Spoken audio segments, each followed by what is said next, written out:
En mi casa no hará falta el pan, el vino, el alimento natural, el agua natural, porque mi casa es casa de refugio.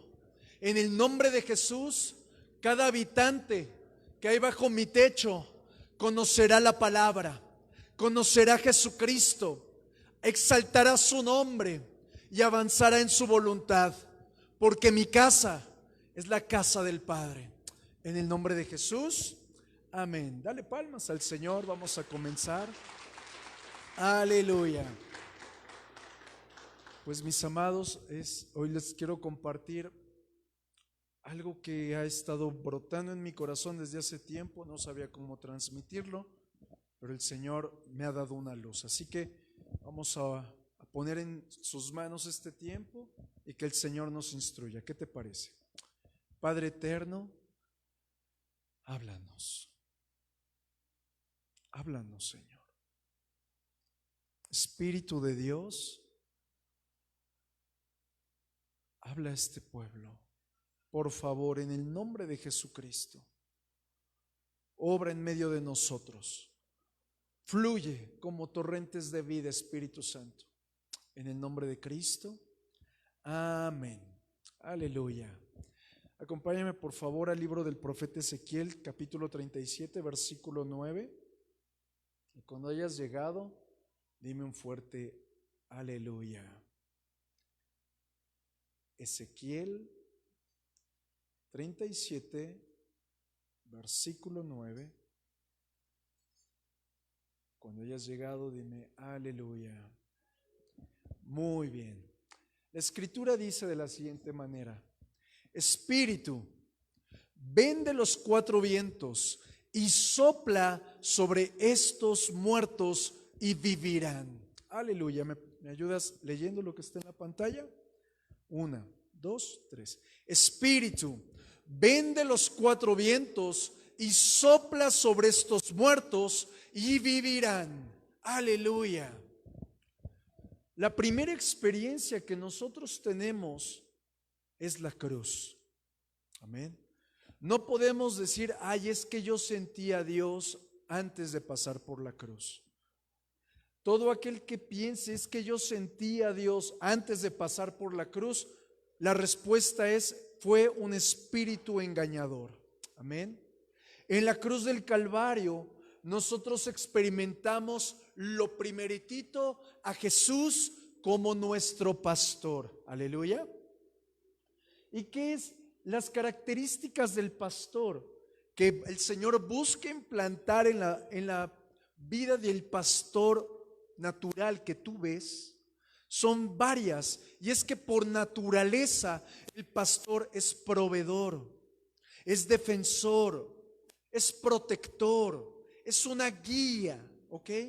Y una vez, mis amados, que nosotros entramos en sincronía, en tomarnos de la mano con el Señor, automáticamente Él nos revela algo, que hemos sido trasladados de las tinieblas a la luz. Y conforme tú comienzas a aprender en el Señor, te das cuenta que ese inicio no es otra cosa que hacer un intercambio entre tu vida natural por la vida de Cristo. Y es ahí, mi amado, donde el Señor imparte sobre de ti un corazón nuevo y un espíritu fervoroso. Vamos juntos hasta aquí. Lo único que estoy haciendo es describiendo tu vida cuando llegas al Señor. Quizás algunos lo han entendido, algunos otros simplemente han pasado de noche, pero es lo que sucede. Y todo es con el propósito de que podamos conocer al Padre. Porque si no es por el Hijo, tú no tienes acceso al Padre. Pero viceversa, si no es por el Padre, no puedes venir al Hijo. Vamos juntos, mis amados. Ok, todo esto que te estoy describiendo, Ezequiel 37 nos muestra un cuadro muy impresionante. Un cuadro donde la vida de las personas es renovada, donde la vida de cada persona es regenerada, es decir, donde el Señor nos lleva de ser pecadores e inmundos a tener una vida de completa pureza. Es decir, es ahí donde el Señor, a través de su sangre, nos une a ti y a mí, junto con la persona que está a la par. Porque el libro de Ezequiel nos habla, si no mal recuerdas, el profeta Ezequiel comienza a profetizar que cada hueso se une con su hueso. ¿Te acuerdas? Que los ligamentos suban, que los tendones suban, que los músculos comiencen a cubrir, que la piel comience a cubrir. Y de repente dice la Escritura que era un gran ejército, pero sin vida. Es lo que es con nosotros. A ti y a mí el Señor nos comienza a unir a través de la sangre del Cordero, pero no podemos amarnos, no puede haber vida entre nosotros hasta que el Espíritu Santo es impartido. Por eso Ezequiel comienza a profetizar y dice: Espíritu, ven de los cuatro vientos. Y en ese momento, ¡fum!, dice que hay un gran estruendo, ¡fum!, hay un gran terremoto, y ese ejército era el ejército de Jehová. Amén. Ok, quiero comenzar a traer algo a tu corazón del por qué fueron muchos huesos secos. ¿Cuál fue el propósito? ¿Por qué tuvo que existir multitud de huesos secos? Y esto no es una parábola, es decir, no es como un ejemplo. Esto es una realidad. Es como si aquí en este gran terreno donde estamos fuera un panteón y llegara un profeta y comenzara a declarar lo que el Señor le dice, y ¡pum!, se levantan multitudes. Eso mismo sucedió en Ezequiel 37. Pero aquí hay algo que yo observo. Tuvo que existir un hombre que, le costara lo que le costara, iba a ser obediente al Señor para traer vida a los huesos secos. Y es el mismo llamado que yo tengo, que tú tienes. Cuéstenos lo que nos cueste, tenemos el llamado a dar vida a los demás. ¿Estás conmigo? Pero aquí hay algo muy interesante. Me dirás: pastor, pero es que yo no me siento ungido, yo no me siento con respaldo.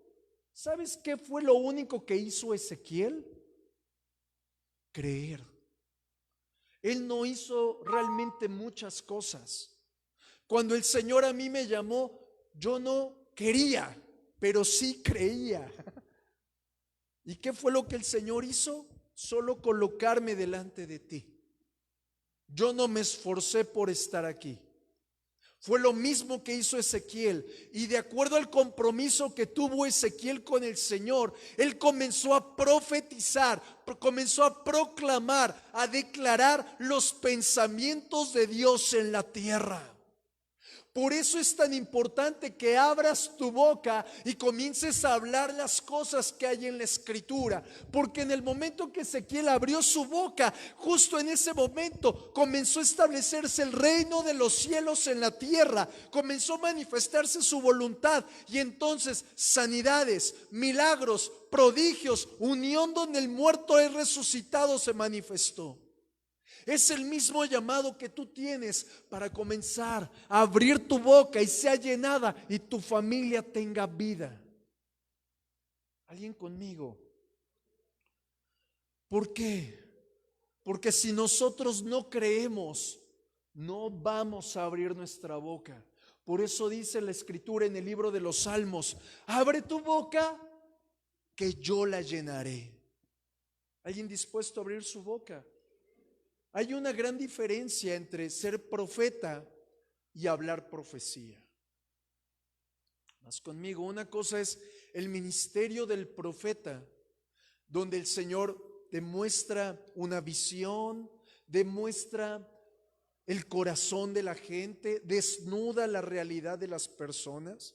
Y otra cosa es lo que dice el apóstol Pablo: en parte hablamos y en parte profetizamos. ¿Qué es esto? Declarar la palabra es profetizar. Ahorita para ti yo estoy predicando, pero cada vez que abro la palabra estoy profetizando, declarando la realidad del Señor. Amén. Por eso, el libro de Ezequiel capítulo 37 nos muestra varios principios para que fluya la presencia del Espíritu y para que tome lugar la palabra, que es la profecía. Y la primera característica que yo veo es estar congregados, es decir, estar unidos. Porque es donde se manifiesta el Espíritu Santo, es donde la gracia del Señor es manifestada y la profecía es publicada. Muchas ocasiones cuando estamos orando o en este caso predicando, hay muchas cosas que en el momento el Señor comienza a dar sin haber una planificación. Esa es la genuina profecía donde el Señor exhorta, consuela, liberta, hace su obra. Vas conmigo. Pero aquí hay un punto interesante. La profecía no solamente es dar a conocer hechos futuros, no es parte, pero no es lo más importante.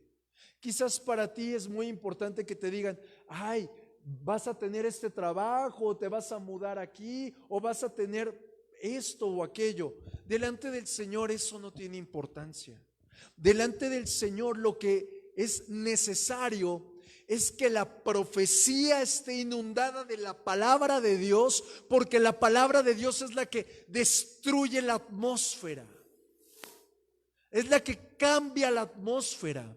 Por eso cuando una persona está orando, a veces suceden cosas y a veces no sucede nada, porque todo va a depender de cómo está declarando la palabra, porque la palabra es la que cambia la atmósfera para establecer el reino de Dios y su voluntad de la misma forma en la que se manifestó en el valle de los huesos secos.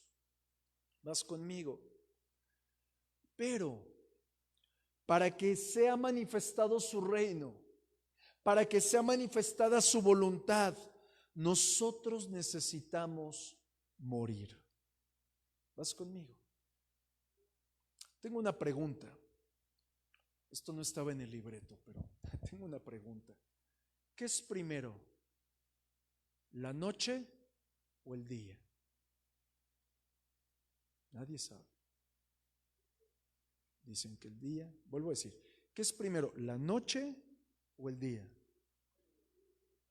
El día, a ver quién da más. ¿Qué es primero? ¿La vida o la muerte? Ok. Voy a poner esto como un fundamento, porque sobre esto vamos a movernos. Primero es la muerte, porque después de la muerte viene la genuina vida. Primero es la noche, porque después de la noche viene la luz del sol. Ahora, con esto en mente, mi amado, quiero que observes algo. ¿Qué es primero? ¿Que hables conforme a Dios o que seas quebrantado? No podemos hablar conforme a Dios hasta que seamos profundamente quebrantados. No puede haber vida genuina de Dios hasta que muramos. Mi amado, necesitamos comprender esto, porque la meta de muchas personas es tener bendiciones, ser felices para siempre, así como un cuento, ¿verdad? Pero te voy a decir algo, la vida en Cristo no se trata de eso. La vida en Cristo se trata de que yo muero para que Él viva. Por lo tanto, nosotros tenemos que tener en mente una meta: que el Espíritu de Dios tome más de mí. ¿Vas conmigo?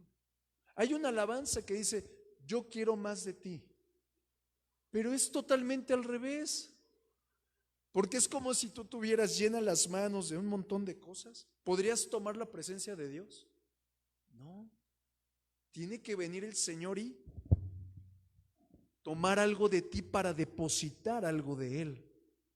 Por eso es esta meta, que el Señor tome más de nosotros para que podamos menguar, y entonces menguando tome acción su llamado y comencemos a andar en su asignación. porque a todos nosotros el Señor nos ha llamado. Todos nosotros tenemos más de algo que aportarle al Señor. Y la semana pasada hablábamos de que tú y yo somos un río en el cual tiene que correr el agua del Espíritu Santo. Pero el Señor hablaba algo a mi corazón y quiero que platiquemos. ¿Alguna vez has estado orando y no te fluye la oración? A ver, alguno honesto que me diga: a mí me pasa, pastor. Ok, ¿los demás no oran? Es una realidad. Estás ahí, Padre, en el nombre de Jesús, y nada. Pero quiero que lo observes. ¿Por qué sucede esto? Porque nuestro corazón, nuestra carne, nuestra alma mañosa, nuestro corazón engañoso está obstruyendo ese río de vida. Por consecuencia, mi amado, tu espíritu se seca y pierdes la pasión. Algo que el Señor me ha estado hablando en estos días, y hasta siento temor de decírtelo, pero te lo tengo que decir. Muchos han perdido la pasión. Podríamos echarle la culpa a la pandemia, podríamos echarle la culpa a la suegra, podríamos echarle la culpa a quien quisieras, pero aquí hay una realidad. Nadie tiene la culpa más que aquel que no busca su presencia.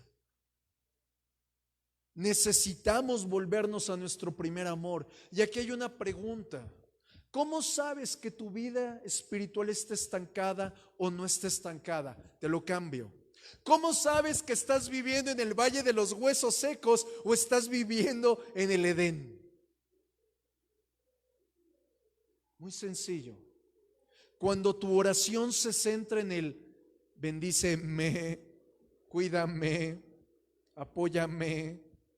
Cuando tu oración se centra en ti, en vez de estar edificando el reino de los cielos, estás edificando tu propio reino. En vez de estar ensanchando el reino de Dios, estás ensanchando tu gran voluntad. Es decir, mi amado, cuando llegamos a la cruz, cuando el Señor nos es revelado como pastor, ahí automáticamente comienzas a comprender que el Señor suplirá todas tus necesidades. Pero mientras no te es revelado es: bendíceme, sáname, cuida. Una oveja nada más. Por esto, mi amado, a nosotros, yo lo que quiero hacer es empujarte a que salgas del valle de los huesos secos. Porque nosotros tenemos que empezar a clamar al Señor para que sea establecido su reino y su voluntad en nuestra casa, en la iglesia, que haya un crecimiento en su revelación, que podamos alcanzar a uno más. Porque es ahí, mi amado, donde tus talentos comienzan a multiplicarse. Es ahí donde tú comienzas a traerle genuina adoración al Señor. Te pongo un ejemplo. La parábola de los talentos. ¿Se acuerdan que son 3 personas? Uno que le dan 5, otro que le dan 2 y otro que le dan 1. ¿Se acuerdan? Al que le dan 5 y al que le dan 2, dice la Escritura que los multiplicó. Es decir, los trabajó, los puso en la obra, hizo algo con ellos. Pero al que no multiplicó, ¿qué le sucedió? ¿Alguien se acuerda? Fue lanzado al crujir de dientes, dice la palabra. Yo tengo una pregunta: ¿qué quieres hacer con tus talentos? ¿Multiplicarlos o que te lancen al crujir de dientes? Todos tenemos diferentes dones. Unos tienen don de sanidades, otros son muy buenos en el evangelismo, son generosos, tienen lengua de sabios.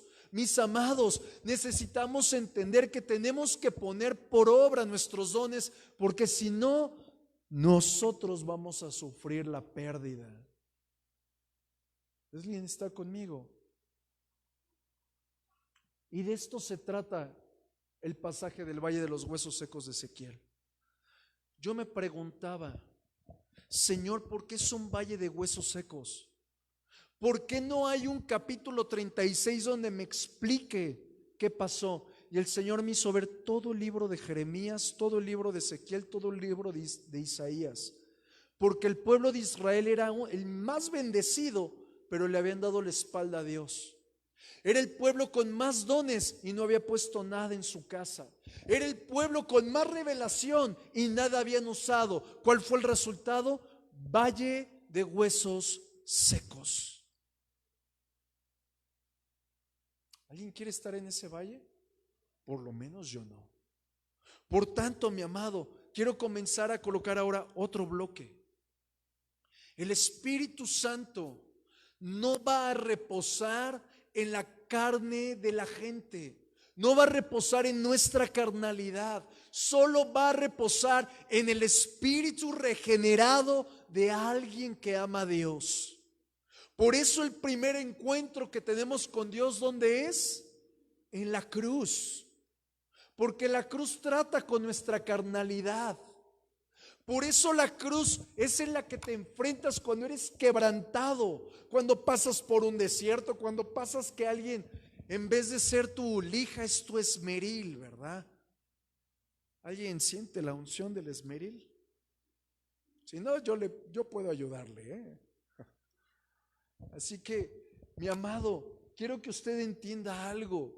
El Espíritu Santo no va a descender sobre una persona carnal, porque lo que le va a pasar al carnal es que se va a jactar, es decir, se va a volver más carnal. Quiero que recuerdes algo: la cruz es antes que el Pentecostés. ¿Vas conmigo? Y quiero regalarte otra perla del Pentecostés. Hay un día, hay una fiesta, por ejemplo, el día del derramamiento del Pentecostés. Nosotros lo conocemos como la fiesta del Pentecostés o primeros frutos. ¿Estás conmigo? ¿Alguien dice amén? ¿Alguien? Okay. Si nos vamos al Antiguo Testamento, existe la misma fiesta que se llama Shavuot. En esa fiesta, mi amado, préstame toda tu atención, por favor. Esto, si estamos hablando del Espíritu Santo, esto lo tienes que clavar fuerte. En ese día de Shavuot, dice la Escritura que hubo 3,000 muertos. El día de Shavuot fue cuando el Señor le entrega a Moisés las tablas de los mandamientos y los mandamientos le son entregados al pueblo. ¿Y qué hizo el pueblo? Despreciar al Señor. Acto seguido vienen 3,000 personas y mueren. Eso sucedió en la fiesta del Shavuot, cuando fueron entregados los mandamientos. Miles de años después viene la fiesta de Pentecostés. Dice la Escritura que vino el derramar del Espíritu Santo en la misma fecha, 4,000 años después, más o menos. Y en esa misma fecha, el apóstol Pablo está predicando y 3,000 son convertidos. Los mismos 3,000 que se murieron, ahora son 3,000 convertidos. Aquí vemos varios principios. La muerte, ¿te acuerdas que te dije que era primero la muerte o la vida? La muerte, la vida. ¿Alguien está aquí conmigo? Y si hoy estamos hablando que primero es la cruz y luego es el Pentecostés, primero mueres y luego eres vivificado. Primero, mi amado, hay una ruta específica en Israel para llegar a un lugar llamado el aposento alto, que lo habla el libro de los Hechos. Y para llegar al aposento alto, primero tienes que pasar por el Calvario. ¿Alguien quiere el Espíritu Santo aquí? Necesitamos pasar por la cruz. Necesitamos pasar por esa muerte. Necesitamos pasar por aquello que nadie quiere, el desierto. ¿Queremos ser vivificados o queremos estar en el valle? ¿Alguien va conmigo? Tiene que morir nuestra carnalidad. Mira lo que dice el libro de Éxodo, capítulo 30, versículo 31 y 32. ¿Alguien está aprendiendo algo esta mañana? Bien. Éxodo 30, versículo 31 y 32. dice la Escritura, este será mi aceite de la santa unción. Préstame toda tu atención, mira la pantalla. Este será mi aceite de la santa unción. El aceite de la santa unción, ¿de quién es tipo? Bien. Y mira lo que dice, te lo cambio. Este será mi Espíritu Santo. Y ve lo que dice, sobre carne de hombre no será.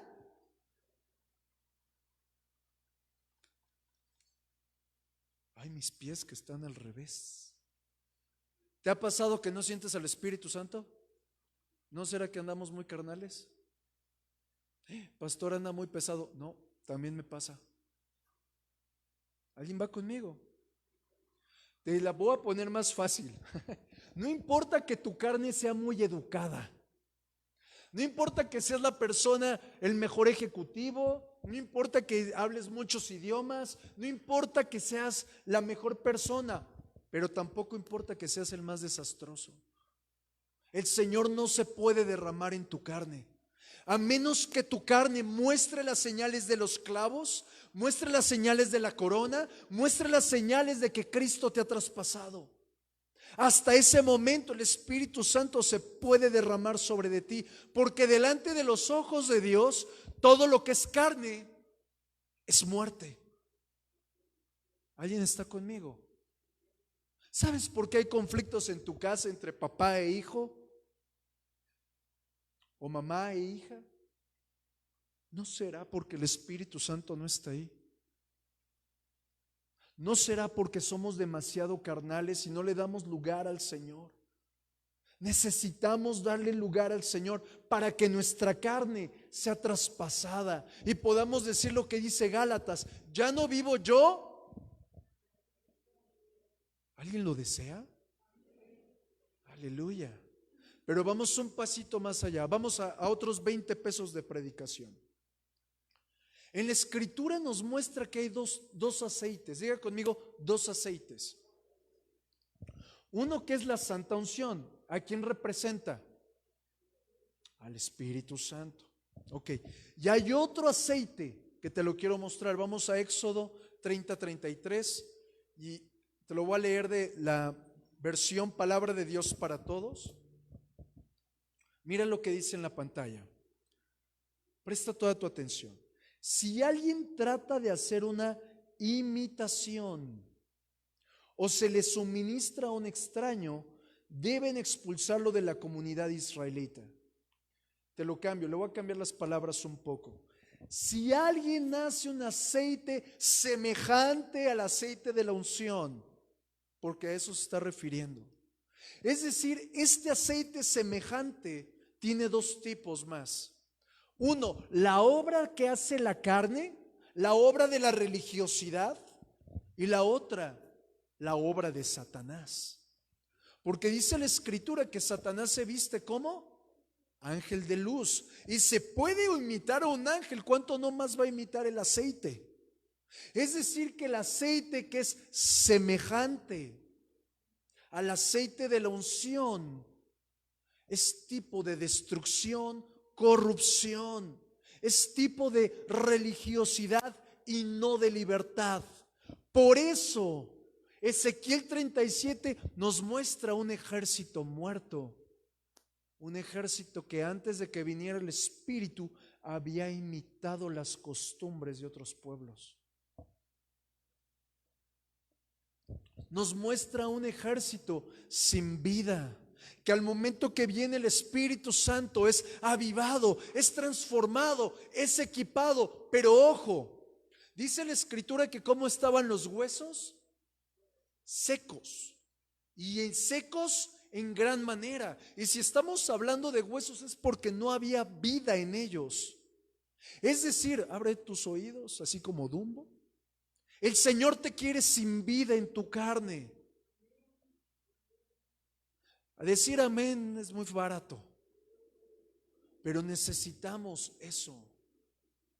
Necesitamos en verdad ser traspasados para que seamos avivados, porque a mayor es tu arrepentimiento, mayor será tu avivamiento. Es decir, que nuestro pecado, nuestra frialdad, nuestras propias opiniones, la confianza en nuestro yo, tiene que morir. Tiene que morir. Cambiaré un poco mis palabras. La medida que experimentes el Calvario será en igual medida como experimentes Pentecostés. ¿Alguien quiere experimentar Pentecostés? Está antes el Calvario. Amén. Ahora quiero abrirte un poco mi corazón, porque parece que estoy dando mucho palo. No. Quiero poner algo, quiero abrirte mi corazón. Me he dado cuenta en mi propia vida y aún en la vida de muchas personas que nuestro espíritu no está abierto a Dios. Podemos tener una disciplina de oración sin sentir a Dios. Podemos tener una disciplina de entrar a las diferentes reuniones sin recibir nada. Es decir, ¿a qué voy con esto? Muchas ocasiones venimos a la casa del Señor y nos preguntamos, ay, ¿será que el mensaje era para mí? No recibí nada de Dios, como que Dios no me habló. ¿A alguien le ha pasado? A todos. Hay otras veces que estás leyendo la palabra y híjole, como que no recibí ningún mensaje. Es más, ni siquiera me acuerdo en qué capítulo iba. ¿Estás conmigo? O hay algunos otros que tienen la actitud o tenemos la actitud de rechazo. Estás en la casa del Señor y, ay no, que no me saludes, hermano. O estar enfocados en las cosas, no podemos tenerlo porque nos sentimos abrumados por las responsabilidades. Y esto, mi amado, se debe a que estamos más gobernados por nuestra carne, a que estemos más gobernados por el Espíritu. Y te explico algo muy feo. El error está en lo siguiente. Estamos platicando de que nuestra carne, ¿qué le tiene que pasar? Morir. Ok. Una tarea espiritual no la puedes desarrollar a través de la carne. Pero hay ocasiones que estamos tan interesados en recibir un mensaje de parte de Dios en la Biblia, o poner atención al predicador, o sentir la presencia de Dios, y hasta cantas más fuerte, y hasta levantas tus manos. Pero aquí hay algo.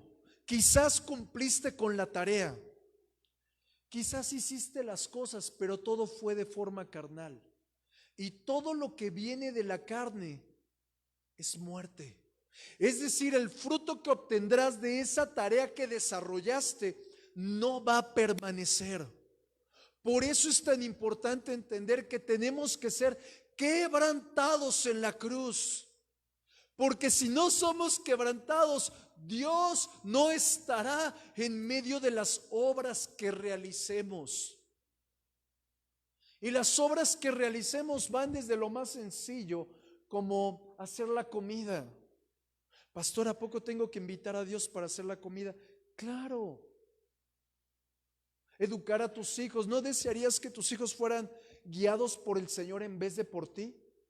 Necesitamos al Señor, pero desde esas actividades, como venir a la casa del Padre y predicar, o como ir al trabajo, todo necesitamos que el Señor esté. Si no, nuestro fruto no va a permanecer.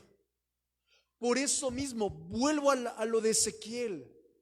Los huesos estaban secos en gran manera, y cuando el Espíritu Santo ¡fum!, vino, automáticamente generaron fruto. ¿Por qué? Porque la obra la inició el Espíritu y terminó en el Espíritu. Y yo tengo una pregunta, mi amado. ¿Cómo inicias tú tus cosas? ¿En la carne o en el Espíritu? Medítalo. Cuando vayas en camino a casa, pregúntate, ¿voy en la carne o voy en el Espíritu? Desde lavar un plato, platicar con alguien, lo puedes hacer permaneciendo en el Espíritu. Porque una palabra salida de tu boca en el espíritu producirá fruto en la otra persona. Pero una palabra que sale de tu boca en tu carne, aun cuando sea la misma Biblia, producirá muerte. ¿Por qué? Porque la letra más el espíritu, ¿cuál de las dos quieres? ¿Alguien aquí necesita ser quebrantado? Dígalo sin miedo, amén, pastor. Yo quiero ser quebrantado. Yo quiero que mi fruto permanezca. Vas conmigo. Quiero decirte algo más fuerte. El Espíritu Santo, mi amado, no te va a guiar por medio de tus pensamientos, ni por medio de tu sentir, ni de tu pasión, ni de tu voluntad. Dice la Escritura en el libro de Romanos que el Espíritu Santo habla a tu conciencia. Esa vocecita interna que dices, ay, cállate, ¿cómo me fastidias? A veces es el Espíritu Santo diciéndote, no vayas por ese lugar. O llámale a tal persona, o despiértate y ponte a orar. ¿Estás conmigo? Pastor, una vocecita me dice que no lo pele. No, ¿verdad? Bueno, espero que no. Mi amado, no confundas el servir en la casa de Dios con ser una persona ungida. No lo confundas. Vuelvo a repetir, cuando vienes a servir aquí a la casa del Señor, ¿lo estás haciendo en el espíritu o en la carne? Porque si el servicio a Dios lo inició el Señor, es toda una inspiración de Dios. Pero si no lo inspiró Dios, lo inspiró tu carne. Y todo lo que viene de tu carne es muerte. Vas conmigo. Por eso el resultado en Ezequiel 37 fue vida. Un ejército que destruyó parte del enemigo, pero fue establecido por el Señor. Y si tú quieres hacer eso, mi amado, necesitamos ser traspasados por la cruz, por la obra de la cruz. No me malentiendas si vayas a venir a una cruz y ahí te vayas a postrar, no. O vayas a colgarte una cruz, no, tampoco. Tienes que venir a la obra perfecta y permanente de la cruz. Y quiero dejar otra perla en tu corazón. Dice la Escritura en el libro de Éxodo que cuando sale el pueblo de Egipto, en el último día, cuando iba a pasar el ángel de la muerte, ¿se acuerdan? Dice la Escritura que colocaron sangre. Ajá. ¿Alguien sabe dónde colocaron sangre? En las puertas y en el travesaño. O sea, se formaba como un triángulo. Visualiza ese triángulo. ¿Ya lo estás visualizando? Ok, un triángulo. Cuando Cristo es crucificado, hay 3 lugares donde también es colocada sangre. ¿Cuáles son esos 3 lugares? En sus manos y en sus pies. ¿Estás conmigo? Es otro triángulo invertido. Okay. Primer triángulo es el hombre buscando a Dios, su protección. El otro triángulo es impartiendo a Dios bendición a la humanidad. Mi amado, usted tiene que comprender, dáselo fuerte al Señor, que para poder ser avivado, usted tiene que venir a los pies de esa cruz para recibir todo lo que la cruz desató. Porque si no, tan solo seremos una rama que se va a secar con el calor abrasador de la prueba. Y quiero ir terminando con esto. Quiero que recuerdes algo, quizás no te lo he dicho con estas palabras, pero así como hay una fe genuina, también hay una fe falsa. ¿Estás de acuerdo? Así como hay una conversión genuina, también hay una regeneración falsa. Ok, quiero explicarte cuál es la gran diferencia. Hay dos maneras en las que tú recibes un mensaje predicado, un mensaje como este, o el mensaje de cualquier persona. Hay personas que lo comprenden intelectualmente, y al comprenderlo intelectualmente el fruto será muerte, porque es una obra de tu carne. Pero hay otros que creen el mensaje. ¿Alguien conmigo? ¿Ves la diferencia? Al creer algo, tú te haces uno con aquello que crees.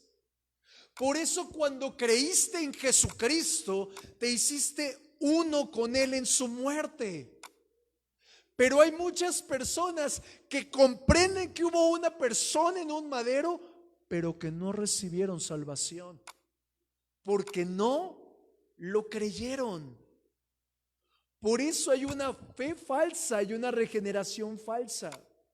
Por eso es necesario que cuando tú crees en el mensaje de la cruz, le pidas al Señor que te quebrante.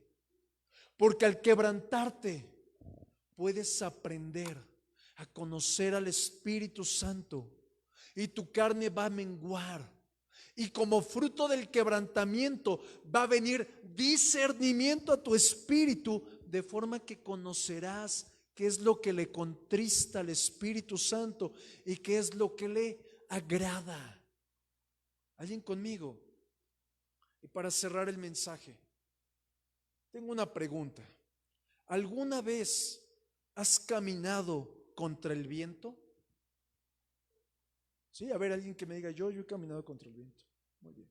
Es difícil, ¿verdad? Bastante difícil. Y aún ciertamente la tierra que trae el viento te cega, ¿sí o no? Bueno, es lo mismo que hacemos con el Espíritu Santo. La palabra espíritu viene de una palabra griega que se escribe ruaj y que es viento. El viento, el soplo del Señor. Pero muchas veces nos encontramos caminando en contra del Espíritu Santo. Si cuando caminas en contra del viento hay oposición, ¿cuánto no más te vas a cansar espiritualmente y naturalmente si caminas contra el Espíritu Santo? Pastor, ¿cuándo estoy caminando contra Él? Cuando estás caminando en tu carne. Cuando no estás dando lugar a su palabra. Cuando no estás dando lugar a que seas redarguido. Y tal y como lo dice la Escritura, así como no vemos de dónde viene el viento, así como no sabemos a dónde va, de la misma manera el Espíritu Santo tampoco sabemos de dónde viene ni a dónde va. Pero quiero dejar algo en tu corazón. El Espíritu Santo, cuando viene a golpea a dos personas, destruye al impío e impulsa al justo. Repito, cuando viene el Espíritu Santo, somete, golpea al impío, pero impulsa al creyente verdadero. Si nosotros caminamos con el viento del Espíritu Santo en nuestra espalda, ¿cuántas cosas no podremos hacer? ¿Alguien está aquí? No llegará el momento que digas, ya no tengo pasión, no quiero ir a la iglesia. Porque el Espíritu Santo te estará dando su impulso. Y justo ahí te vuelves totalmente fructífero. Y cierro con una pregunta. ¿Qué parte de tu vida, mi amado, está caminando en contra del Espíritu Santo?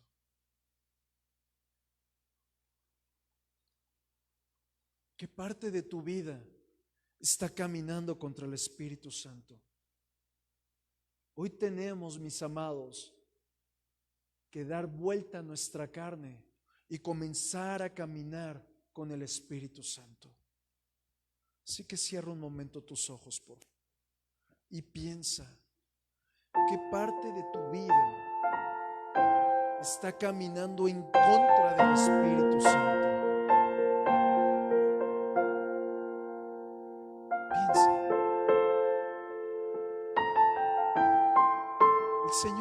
hablando. Espíritu Santo, toca el corazón, porque no solo se trata de pecado o de una actitud. Somos demasiado carnales, Señor, y no hemos aprendido a distinguir tu voz de la voz de nuestro pensamiento. No hemos aprendido a hacer tu voluntad, porque nos encontramos haciendo la nuestra. ¿Cuántas veces nos has hablado en medio del pecado y le damos rienda suelta a nuestra pasión? Hoy, Espíritu Santo, perdón por contristarte. Tú buscas nuestra amistad, tú buscas nuestra alabanza, tú buscas nuestro rostro para entrar en amistad. Pero hemos sido religiosos. Hemos sido, Señor, carnales. Por eso hoy nos rendimos a decirte: necesitamos esa sangre que limpia, aquello que transforma. Espíritu Santo, te hemos contristado, perdónanos, por favor.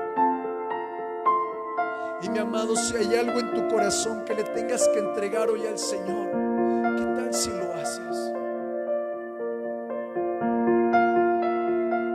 Después de Dios, la persona que mejor se conoce eres tú.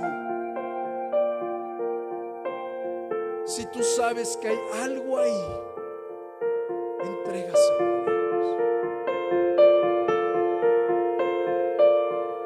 No te engañes, hay tantas cosas que al Señor le desagradan. Señor, perdón. Y hoy nos humillamos a ti. No queremos vivir, Señor, en un pleito continuo en casa y aparentar que todo está bien. No queremos, Señor, cubrir con maquillaje nuestra debilidad. Más bien deseamos ser transformados por ti. Y aquí está ese valle de huesos secos, mi alma, Señor. Por favor, ven y sopla tu Espíritu Santo de los cuatro vientos sobre nuestra vida. Ven y sopla, Espíritu Santo, de los cuatro vientos sobre nosotros. Que hoy nuestra carnalidad muera. Espíritu de Dios, vivificándonos, derramando tu amor y tu gracia. Aquí estamos, deseándote a ti, deseando tu obra, deseando tu mover.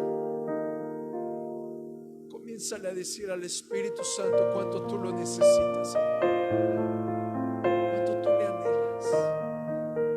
Deja que Él comience a hacer la obra en tu vida. Espíritu de Dios, sopla, sopla. Nuestra vida necesita ese impulso tuyo. Nuestra vida necesita menguar para que tú crezcas. Espíritu de Dios, te necesito.